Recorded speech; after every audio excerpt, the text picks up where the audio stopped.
Bonsoir fidèles auditeurs de Radio Horizon. Dans ce journal, nous allons parler des journées de l'emploi qui ont démarré aujourd'hui à Théviers. Nous allons aussi parler de la prise en charge des personnes vivant avec le VIH-Sida et des conséquences des maladies sexuellement transmissibles sur le fœtus.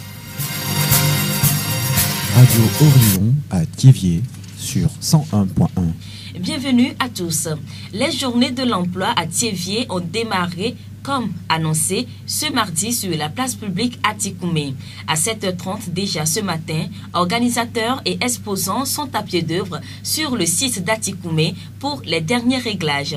Plus d'une trentaine de stands sont animés par les différents promoteurs d'emploi venus exposer et mettre leur expertise au service des demandeurs d'emploi. Des minutes plus tard, la cérémonie d'ouverture officielle s'est tenue en présence des autorités locales, responsables administratifs et participants de ces journées. Monsieur Amoussou Edmond est le directeur général de l'AMPE. Il revient sur les services de son agence. La mission principale de l'AMPE, c'est de faciliter l'intermédiation entre les demandeurs d'emploi et les offreurs d'emploi, les entreprises et les acteurs.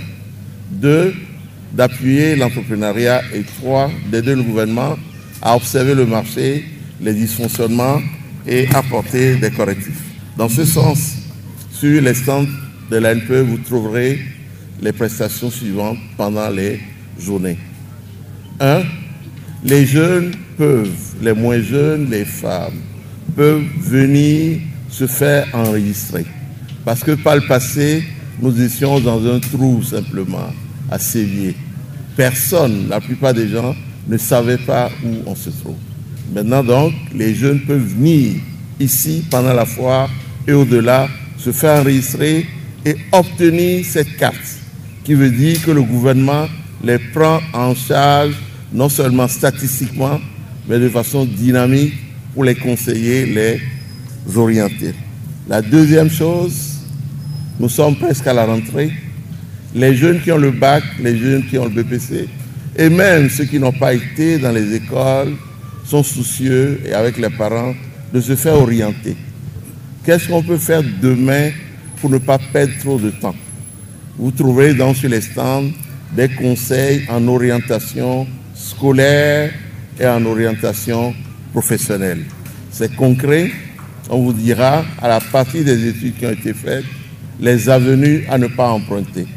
Les journées de l'emploi à Théviers visent à sensibiliser les jeunes sur les opportunités d'emploi qui s'offrent à eux. Elles sont organisées par l'Agence nationale pour l'emploi avec l'appui technique et financier de la GIZ.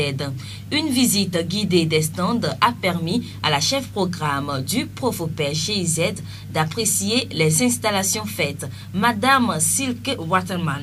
On sait qu'il y a du potentiel. Maintenant, est-ce que c'était déjà bien reflété au stand? Ça, c'est une autre question. Mais ce n'est pas seulement l'entrepreneuriat qu'on a voulu exposer au stand, mais aussi tous les services qui peuvent amener un appui aux jeunes. Et les entrepreneurs sont là aussi. Il y en a plusieurs qui exposent, qui feront partie des artisans, des patrons qui vont accueillir des apprentis dans le système dual. Et je pense que ça, c'est une très bonne chose. On connaît aussi un peu les secteurs, par exemple le savon, l'agriculture, etc., qui sont porteurs à Théviers. Alors, comme c'est les premières journées d'emploi, ce serait très intéressant maintenant de voir à une deuxième édition comment ça aura changé pour vraiment voir et encore mieux comprendre l'économie et voir lesquels métiers seront vraiment porteurs dans l'avenir. Monsieur Donko Kossi, le directeur de cabinet du ministre de la fonction publique, a appelé les jeunes à saisir les opportunités que leur offre le gouvernement à travers les différentes initiatives. Les journées portes ouvertes sont des journées d'opportunités, d'occasion aux jeunes, mais malheureusement, ils ne s'intéressent pas aux emplois de métier. Ils préfèrent rester dans les bureaux alors que installer sa propre entreprise rapporte aussi. Heureusement que l'Agence nationale pour l'emploi est là à Théviers pour sensibiliser les jeunes à s'adonner aux métiers porteurs d'espoir. Les autorités que nous sommes, nous faisons déjà notre part. Nous sensibilisons les jeunes. De nouvelles initiatives se prennent par-ci par-là à travers certains départements. Quand nous prenons l'Agence nationale pour l'emploi sous la tutelle du ministère de la fonction publique et du travail. Il y a le ministère à la base aussi Il y a la dossier est là pour accompagner les jeunes des deux sexes d'ailleurs. Cette première édition des Journées de l'Emploi à Thiévié va prendre fin le 25 septembre prochain. Animation d'ateliers sur la rédaction d'un CV, orientation scolaire, informations nécessaires sur la création de sa propre entreprise sont entre autres les activités à mener durant les 4 jours que couvre l'événement. Madame Gameti Stella, directrice maritime de l'ANPE. Tout se déroule comme prévu, sauf quelques problème que nous avons eu au départ, mais le tir a été rectifié et tout s'est déroulé comme nous l'avons prévu. Vraiment, ce que nous avons découvert aujourd'hui sur le site, ça prouve que réellement les jeunes s'impliquent dans l'entrepreneuriat. Et je le dis parce que il faudrait être là pour vraiment apprécier ce que les jeunes ont présenté aujourd'hui sur le site de Atikoumé. Ceux qui n'ont pas encore fait le déplacement, je leur dirais que ce n'est que partie remise. De belles choses les attendent encore et je suis sûr que les jeunes n'ont pas vidé leur sac. Il y a encore de bonnes choses qu'ils ont gardées pour faire la surprise. Donc je les prie de venir sur le site de Atikoumé pour découvrir de plus en plus ou bien de jour en jour ce que les jeunes nous offrent comme promoteurs de l'emploi et création de l'emploi. La sœur Lawson Juliette fait partie de la trentaine d'exposants. Elle est la directrice de l'Institut professionnel Joseph Strebel d'Agbelouvé. Nous formons les jeunes filles analphabètes et déscolarisées de tout horizon, de toute culture et de toute confession, à la formation, à la vie. Donc les activités sont multidisciplinaires. Il y a la couture en CFA et jusqu'au CAP couture floue. Nous avons la coiffure, le tricotage, la broderie, les sciences ménagères. Nous les formons aussi sur le plan informatique et dans l'enseignement général. Nous leur donnons aussi une notion de l'art culinaire, d'hygiène et de législation. Nous les recevons de 15 à 35 ans. Après leur formation, ils passent des stages dans des milieux professionnels pour pouvoir se prendre en charge après leur diplôme. Donc, à la fin de leur formation, ils reçoivent le CFA ou le CAP. Donc, nous invitons les autres jeunes déscolarisés, analphabètes de tout niveau, de nous suivre et de voir de près notre centre qui se trouve à Agbelouvé, derrière l'église catholique. Le siège local de l'Agence nationale pour l'emploi a été aussi inauguré ce mardi. Il se situe en face de l'EPL Sainte-Fatima à Davier-Monti. La voix du Zion. Malgré les efforts enregistrés dans la lutte, le VIH-Sida continue de faire des victimes dans plusieurs pays. Au Togo, des associations et organisations non gouvernementales inscrites dans la riposte de ce virus mènent des actions au quotidien pour réduire considérablement les décès et les cas de transmission du virus.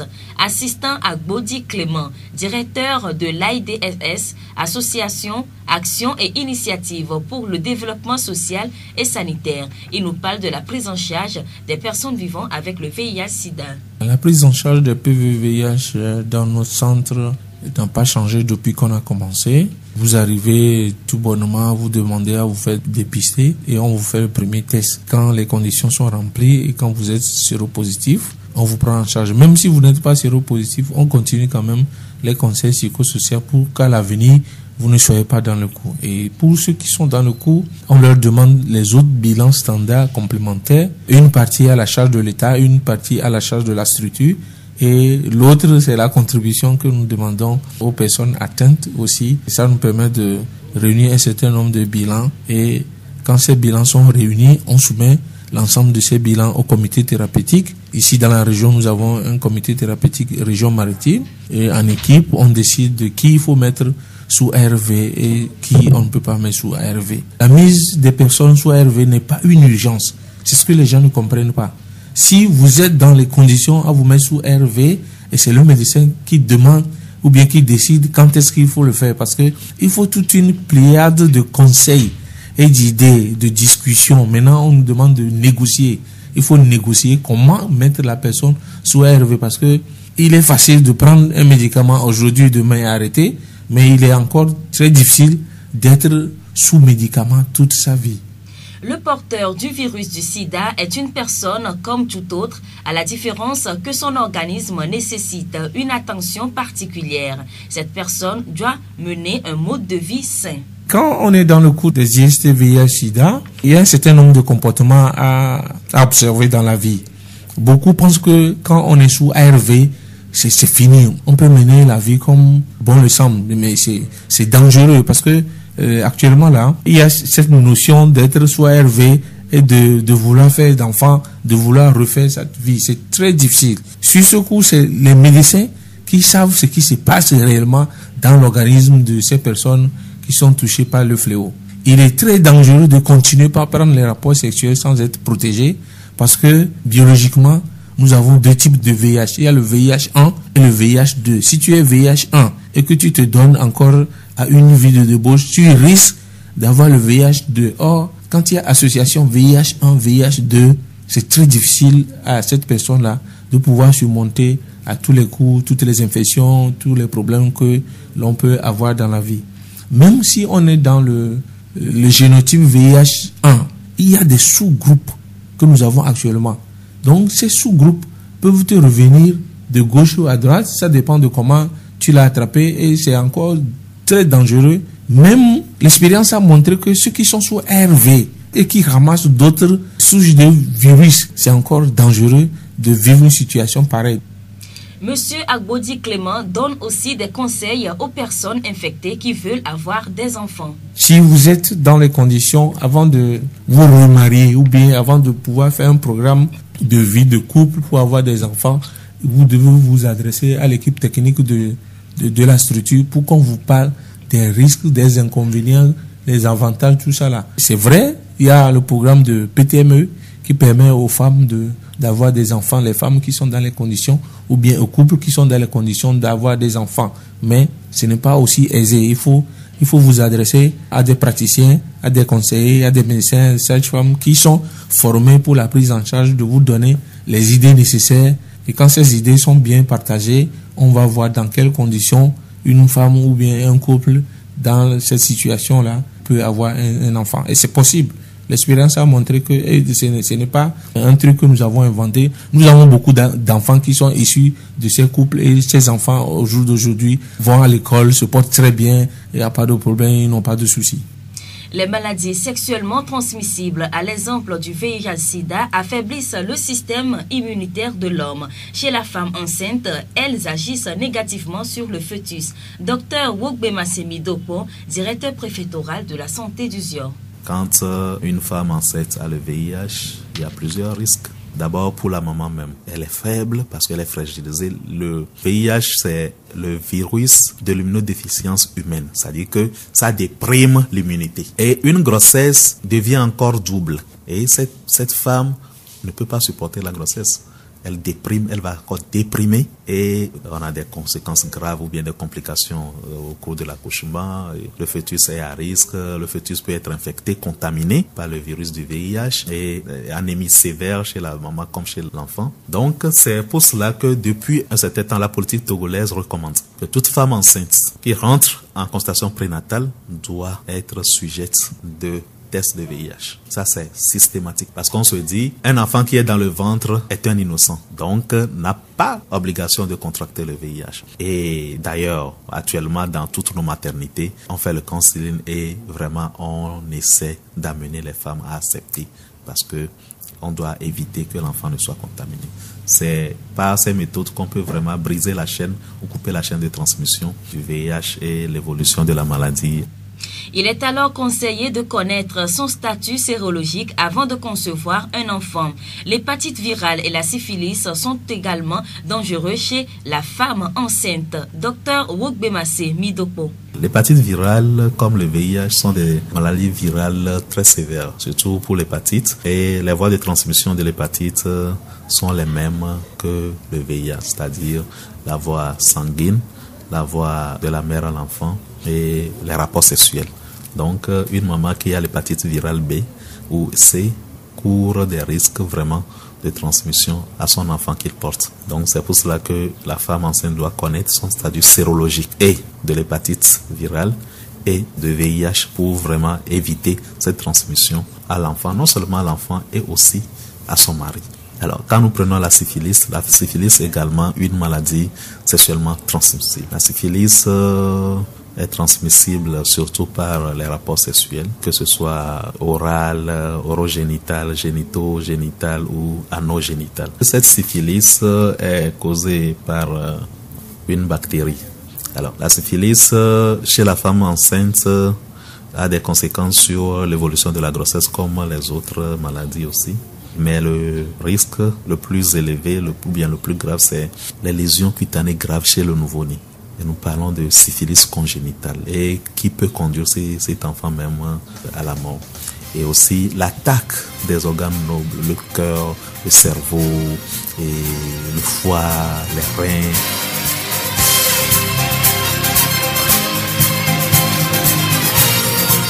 Nous remercions Dr Wogbemase Midokpo, directeur préfectoral de la santé de Zion.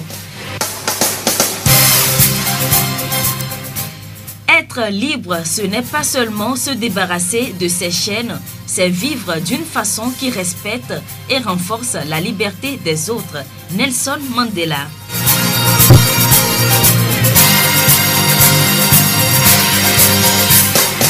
Ainsi se referme cette édition. Merci de l'avoir suivi. Présentation, Séraphine Yovo. Réalisation, Mustapha Yolou. Bonne suite de nos programmes.